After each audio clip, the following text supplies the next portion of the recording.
संसार में पति पत्नी का संबंध सबसे बड़ा संबंध माना जाता है और है भी। सप्तपदी लेकर 7 जन्मों तक दोनों एक दूसरे के साथ जुड़ जाते हैं, एक दूसरे के अर्धांग बन जाते हैं। अर्धांग अर्थात अर्ध अंग। क्या इसका महत्व आप समझ पा रहे हैं? अपना समस्त जीवन किसी के साथ बांटना। किंतु क्या संसार के सारे पति पत्नी एक दूसरे के साथ अपना समस्त जीवन बांट सकते हैं? क्या इसमें सभी सक्षम रह पाए हैं?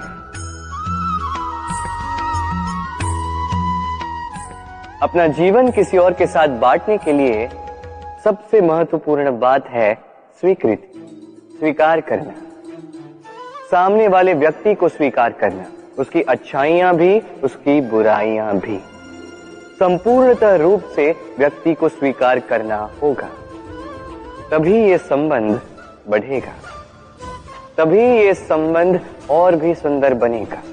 एक दूसरे के दोष ढूंढना, उन्हें गिनाना, ये केवल और केवल एक ही कार्य करता है, इस संबंध के जीवन का नाश करता है। बस बदले में होना ये चाहिए, एक दूसरे के दोष समझकर उन्हें आभास करवाए बिना उन्हें सुधार देना चाहिए, उनकी कमियों को उनकी शक्ति बना देनी चाहिए। यही तो होता है दाम्पत्य, यही होता है बुराइयों का दमन, और यही होता है गुणों का उदय। हर संबंध की नींव विश्वास होता है। अब प्रश्न ये उठता है कि विश्वास किस पर किया जाए। अब ये समझने के लिए पहले आपको ये समझना होगा, बांधने में काम आने वाली रस्सी गूंथी कैसे जाती? हर रस्सी में 3 डोरियां होती जिन्हें आपस में गूंथा जाता है। बस विश्वास के साथ भी यही होता है। यदि आप उसके साथ विश्वास का बंधन जोड़ें जो आपकी जीवन की ये 3 डोरियां जानता है, समझता है। पहला, आपकी मुस्कान के पीछे छिपी आपकी पीड़ा। दूसरा, आपके क्रोध के पीछे छिपा आपका प्रेम। और तीसरा, आपके मौन के पीछे छिपी आपकी शब्दों की ज्वालामुखी, आपकी विवशता। तो जो व्यक्ति आपके जीवन की ये 3 डोरियां, ये 3 बातें जानता है, यदि उसके साथ आप विश्वास का बंधन बांधें तो उसके सहारे जीवन की बड़ी से बड़ी खाई पार कर सकते हैं। राधे राधे।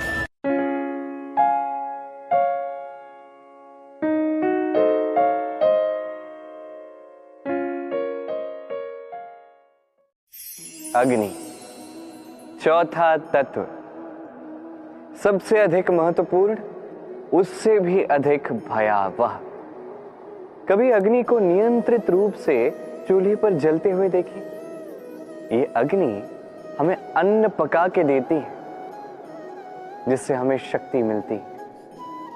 किंतु यही अग्नि जब विचलित होकर, अनियंत्रित होकर वन की आग बन जाती है तो महाविध्वंस मचा देती है। आपके भीतर की ऊर्जा ये अग्नि है, ये शक्ति भी है, ये क्रोध भी है। इसका उपयोग कैसे करना है ये आप पर।